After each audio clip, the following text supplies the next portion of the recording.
35 থেকে 40 বছর বয়সী একটা লোক সেন্ট বেঞ্জামিন স্কুলের বাইরে থেকে একটা বাচ্চা মেয়েকে কিডন্যাপ করে।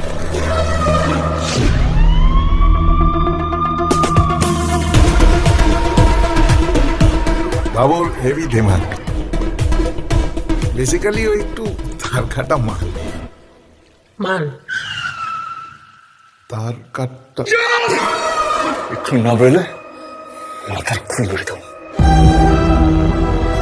এই পৃথিবীর সবচেয়ে বড় অপরাধ কি জানি ম্যাডাম?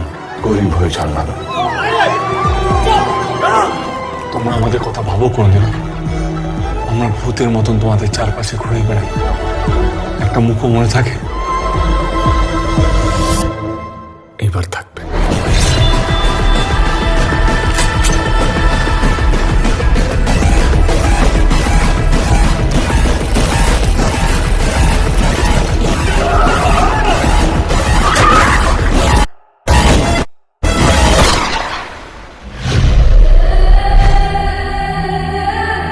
এবার আমরা কি করবো? এরা ফুল স্টপ।